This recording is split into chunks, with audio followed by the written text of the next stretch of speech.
Hello,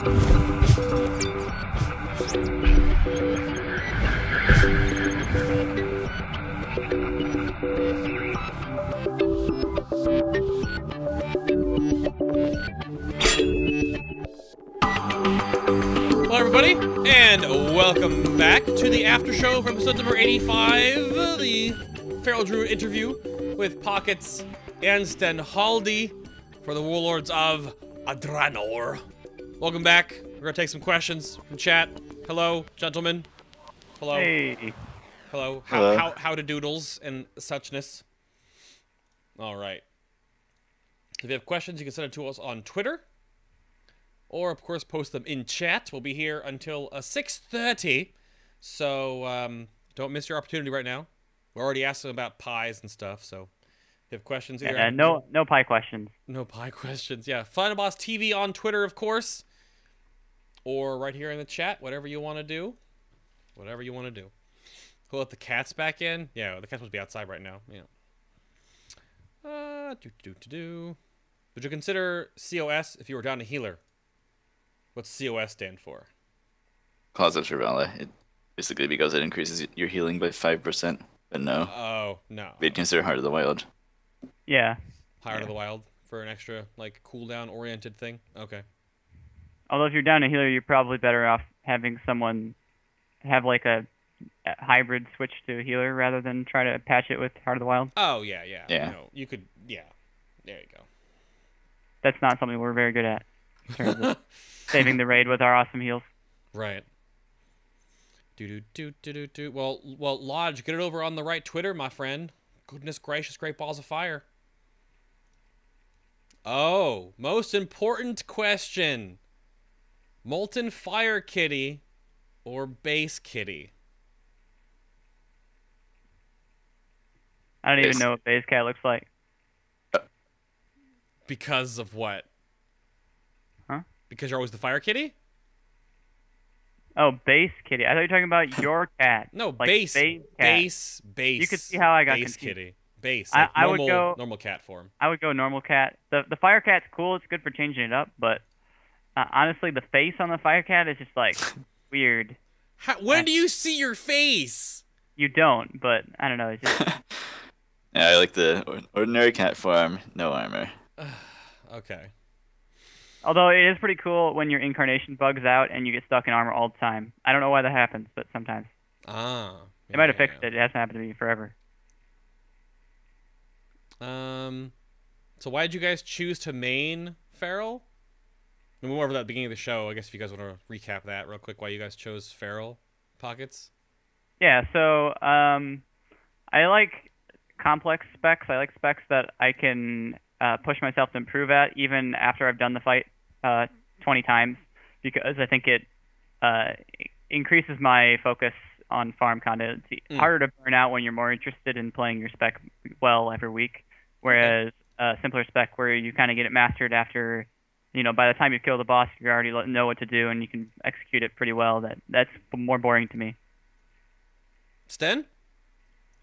Well, the Feral Druid was the first class I played when I started playing this game. And I basically picked it because I wanted to be able to basically tank while being versatile. And of course that's changed quite a lot. A little bit. Yep. Bearcat is dead. May it rest in peace. Yeah. Fair enough. I also like being a cat. Okay. It's a good reason. I'm sure a lot of people have that same reason. Is there anything we can do as a community to promote better design for Feral in the next expansion? I guess I can sort of field that. That's sort of a class one. If you ever saw Twin Top's post on Shadow Priests, on the actual Shadow Priest boards on the class forums for Blizzard, it did get a lot of hype, and it did garnish blue response. And the best way to do that, though, is to not complain about your class or your spec, but it is to offer thought-felt, concise, and appropriate changes or suggestions for problems or for existing, like, gaps in your class in a constructive manner. Get together with, I would assume, people on the the Druid IRC or the Fluid Druid section of that stuff, and get together with people and throw ideas around. I mean, is there even really cause for making a giant? There is one for Enhanced Challenges being built, but is there cause for that for Feral Druids? So do you think you need to go the Shadow Priest route with like a giant compendium of issues and changes and thoughts, or? I mean, the fact that we have no talent choice, well, that's what I'm saying. That's like, yeah. Yeah, that is probably the biggest issue. I mean, we have issues, there's no doubt about it, but it's not like tons. I mean, really, if you're not happy with how our AoE works out, or you're not happy with the lack of talent choices, the best thing you can do is just say why it's a problem, and just post and be like, I don't like this. This is why it gives me problems. Don't offer suggestions, or at least if you are going to offer a suggestion on how to fix it, don't expect it to happen anytime soon. Oh, of course. Because they're not going to make sweeping changes in the middle of the expansion. It's probably something that'll get fixed in 7.0. But putting things together in a constructive and concise and positive manner, though, the devs will read it, and it might trigger like, oh, a lot of things have triggered off of community-oriented suggestion stuff. If it's not like, just fix it, we suck! What the fuzz garbage? Like, don't do that. That doesn't help anybody.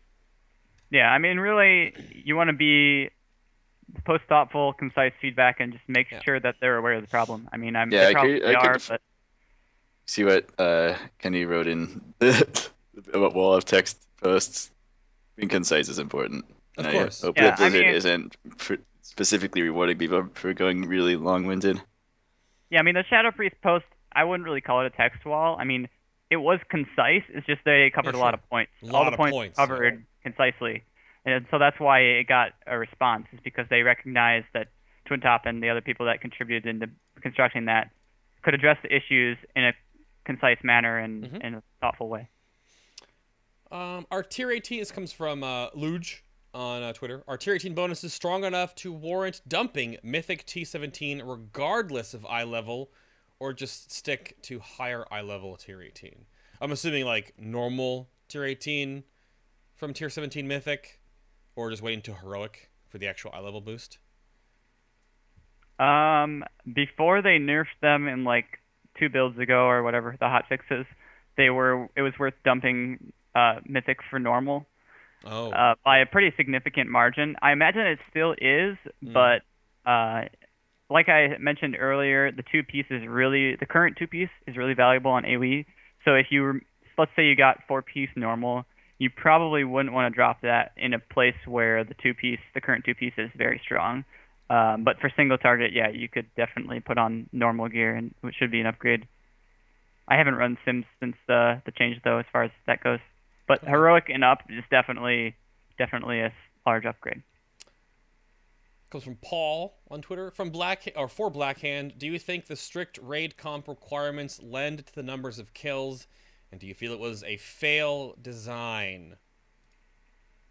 Well, I'm sure as shit not going to remember Mythic Blackhand after this tier is gone with. I think it was a really fun fight. I think it was well paced. I think that it had some really bad class balance issues. Yeah. It just the lack of melee usefulness in general in that fight was an issue. Especially melee survivability didn't help the problem. Unless you were a rogue, like if you were a warrior, like you're out of luck. Good luck living through that fight. but what do you mean? Melee usefulness? We get to stand around and bait demolisher shots. That's true. Pretty useful. Yeah. It will definitely not rank up there with the likes of Heroic Lei Shen or Muru or Cho'Gall Sinestra for like fun, awesome fights. No, it won't. I think an interesting point about Blackhand is that if you're watching it, it's not as interesting to watch as, say, Mythic Margok, which has this like whole cool new phase. I think that I like that they didn't add a new phase. I think it makes the fight not ridiculously long. It was a good length. Oh, length! I think it was a lot of fun to actually play, but I've had people tell me that it wasn't very interesting to watch. Fair enough. I'm backtracking for questions. And if they're sort of similar to what we asked in the main show, we're not going to ask them. You can, if you missed the main show, then. I guess we talked about the Feral AoE situation a lot, I guess. Do you feel like Feral's complaining about their AoE capability? Do you think that it'd just be too powerful if they had considerable AoE? I mean, I would say yeah. I'd rather. It depends what you say considerable is. I mean, it all depends on how strong our AoE is. But if you have as good AoE as, I don't know, an enhancement shaman, then yeah, we're probably way too good. But there's room for our AoE to be better without us getting ridiculous, for sure. Pretty big amount of room. I also don't think that AoE is the biggest deficiency necessarily. It's the combination of poor AoE and poor damage against short-lived targets. Yeah. And the lack of versatility from our talents. Like, we're kind of a one-trick pony, and we have very little ability to customize for the situation.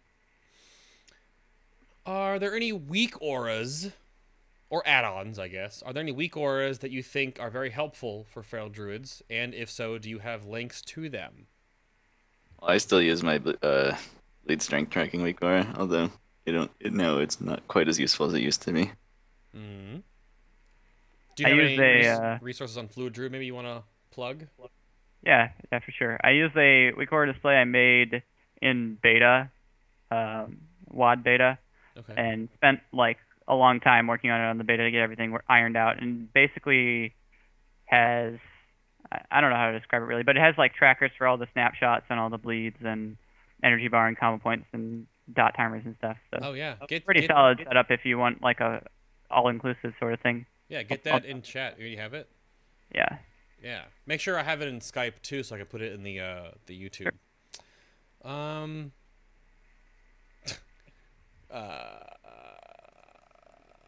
Someone wants Pawkets to say, with the right computer algorithms, I can hack you back in time.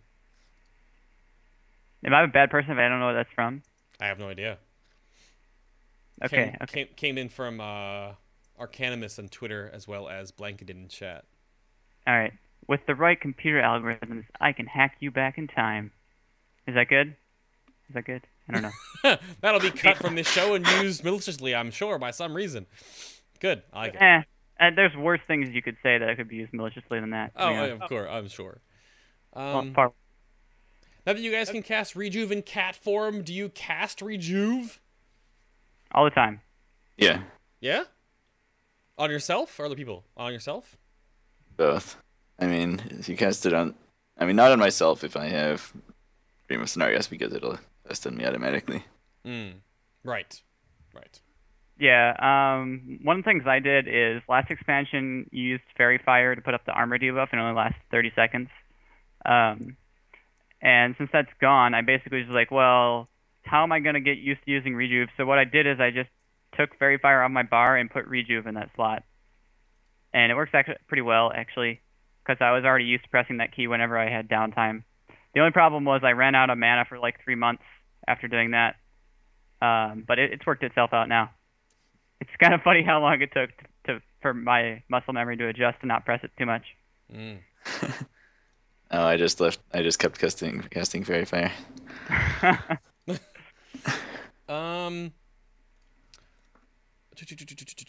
If you had 25 energy and 5 combo points, and you get a clear casting Omen of Clarity, should you use Ferocious Bite or wait for 50? Wouldn't you thrash? How much energy do you have? 25. And you have a clear cast. Yes, and 5 combo points. And if it's in the current set, you can just Ferocious Bite because you'll still get the full 25 extra energy consumed. Okay. The base cost will be free, and then it'll consume 25 extra. With a new set bonus, you should thrash. Yeah, thrash and then bite. But yeah, you only need the 25 energy for the extra consumption, and then the Omen will take care of the 25 base cost. Ah, okay. This is kind of a large one. Is that Sten? Do you recognize the randomness or luck that you must have to pull out top rankings?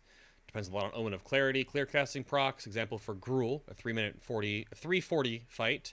I got 11 procs. Other logs have other ferals having 17 or more. It's so annoying not having that luck. Oh yeah, I don't really. I mean, we don't even public log so that people don't pay attention to ranks. I don't think ranks are that big a deal. They're really not. A lot of ranks actually by people certain fights are purposely scumbagged in lieu of a certain person ranking over others. So Yeah. Ranking is honestly kind of toxic in the community right now. It's people disvalue or overly value certain things based on like how people rank. Honestly, if you look at ranks, look around like the 50th percentage person to see what happens there. Because looking at like the top could be like the RNGesus pull of a century, right? Yeah. Well, there's a lot of things that can be talked about that, but I'd say almost every spec has a pretty considerable amount of RNG, more than a lot of people recognize, I think. So if you are actually trying to rank, then just deal with it. You got to play well every week and hope that you play well when you get lucky. Yeah. That's true. That is true. I'm searching through here real quick. I'm going to give one more shout to our huge giveaway we have on Twitter right now. So I'll give you guys the tweet in chat. There's some cats there for you. Make sure you check out that tweet on Twitter if you are on Twitter. And, of course, if you have any guildies or friends that want to jump into this giveaway, go for it. It's our big way of saying thank you for all the support. And if we break over 9,000 followers, we add more to the giveaway. Lots of more stuff. We double the amounts. That's the base amount. So these are questions that were reposted that I am backlogged on now. What about adding a talent like Warlock's Cataclysm that makes your next swipe put rip on all targets hit?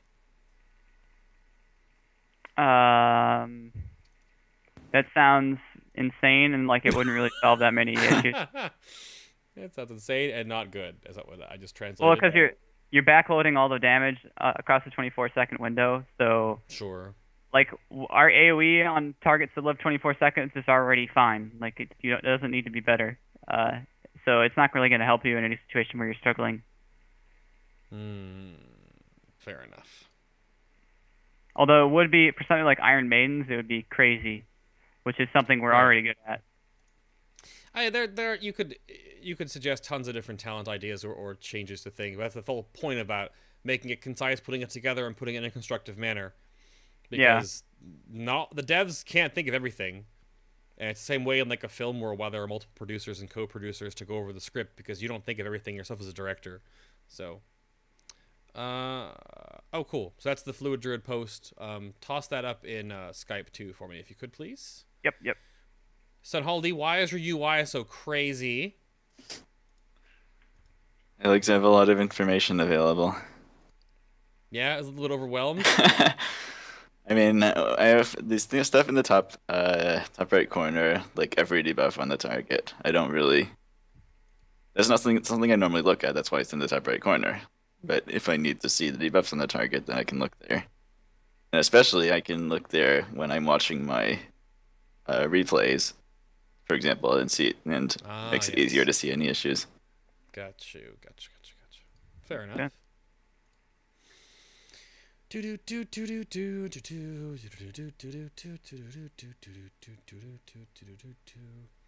I down the elevator boss in BWD? Every time I try and go there, they seem to have scaled the boss up from each expansion, and it gets harder each time.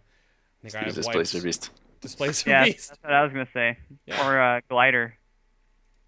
Yep. If you didn't know, blink abilities reset your fall timer, so you can fall from unimaginably high height, and if you blink before you hit the ground, it resets your fall. And you can not die to the squish effect. And if you want to be a super daredevil, you can just blink onto the ground and then screw it up and die anyway. Yeah. Yeah, you want to blink just forward to reset your fall ceiling, and then you just don't die. Yeah. Oh, is Tinder in chat? Hello, Mr. Tinder. Hello.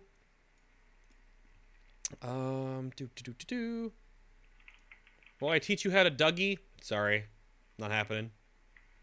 Okay, cool. I'm caught up in chat. Nice. What about the cool that will make Rip tick 400% faster for some amount of time? What? Just like a burst damage cooldown. Burst damage cooldown, yeah.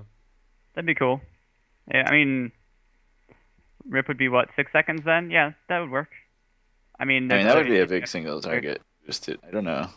I mean, It would be something that you have to use on a single target, right? Sure, that's what it sounds like. But you're already good at single target anyway, so like.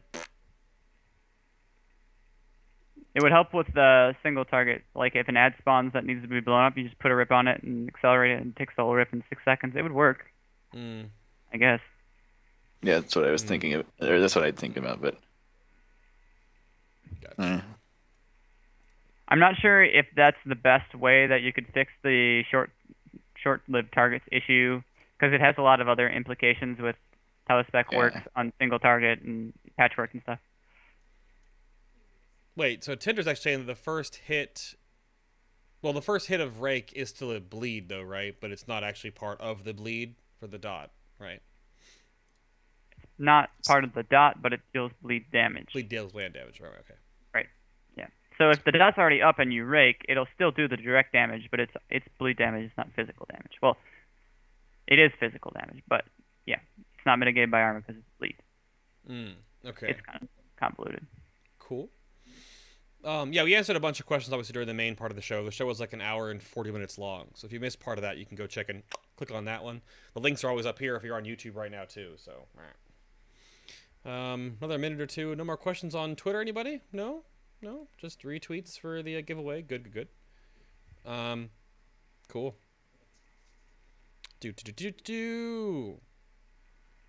I mean, one of the biggest things that was obviously fixed for combo point classes is combo points are finally on you now and not on targets. Because like if you got 3 or 4 up on a target and then it like died or moved and you just lost them, you're like, yay, I'm back to 1. Woo. Like that's huge QOL that changed for rogues and feral druids. Yeah. Yeah, it makes a big difference.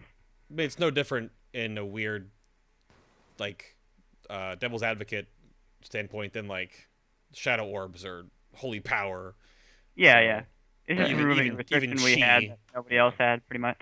Sure, exactly. That's what it was. That's the problem. Exactly. Yeah, in Siege of Orgrimmar, or in Mists of Pandaria in general, it was really punishing to switch targets. So it's nice that that changed.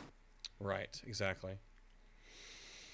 So that might do it. If you've missed the main show, of course, you can go back and watch that when we talked about a whole lot more stuff in depth. This is the after show, so we just kind of talk about stuff with chat and answer things.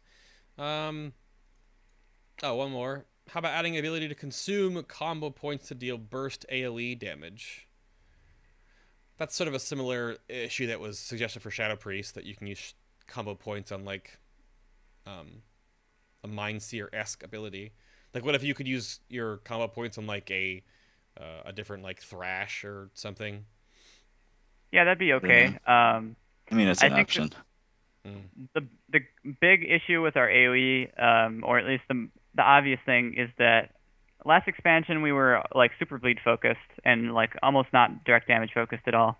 Swipe was kind of good, but very bleed focused. And now we're like half and half kind of, and they gave us direct damage abilities that deal good damage, or single target abilities, and bleeds that deal good damage, but they didn't give us an AoE direct damage ability that does good damage to like complement the whole setup.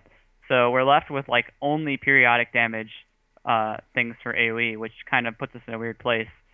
So I mean, obviously buffing swipe is like the simplest thing, but if you could add like a direct damage AoE finisher, and that would serve a similar role. Yeah. Oh yeah, that would be good for burst AoE. I mean, chat room brings up that you don't want it. Rogue's got it, and it's a wet noodle. So, Crimson Tempest, anyone? So yeah, I mean, yeah. I mean, it's not that bad for sub, but for the other specs, it's pretty terrible, right? I mean, Blizzard is very, very keen on this, that there are 4 echelons of damage in most all encounters. Well, not all encounters have 4 echelons, but there are 4 types of damage, which is single target sustain, single target burst, cleave, and AoE. And you're never going to be good at all 4 of them, because if you're good at all 4 of them, then you're a hunter, and you should be nerfed. So, or a mop warlock. Or a mop warlock. So that's why Demonology got so nerfed, but now the reverse happened, and Affliction's now over-nerfed, now it's weaker than Demonology. So, yeah, you should never be good at all 4 echelons of the fight, because it's a team effort that you have to trust your other teammates to do the things based on their class or spec that they can go to. So, you can't be good at all 4 parts of the game, because then why not just bring that class in another class? Yeah. So, yeah.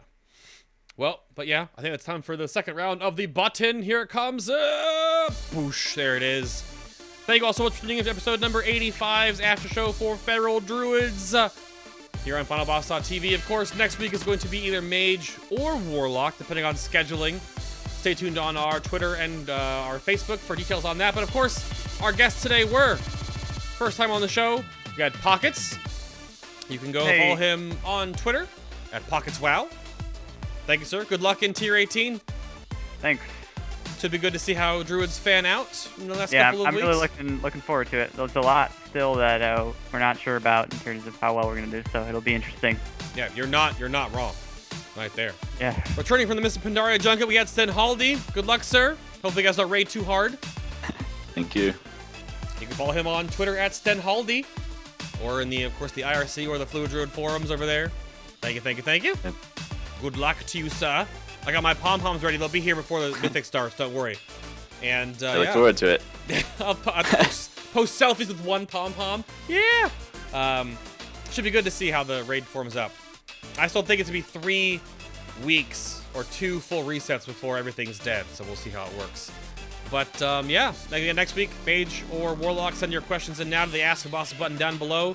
You can find all of our past episodes using the hashtag, but the exclam WOD comment in chat, or you can find them all on our YouTube page or on iTunes or Stitcher. Just search for FinalBossTV or FinalBossWow. And don't forget about the giveaway. See you this week on the live stream for all of that nonsense here, 4 days a week or 5 or whatever. See you in the YouTube comments, and until next week, everybody. Bye-bye. Wave bye to the people. Make a face. You have handstand. That's weird. Really? That's pretty good. We didn't even know. We didn't even know. Handless. Hand. Just one.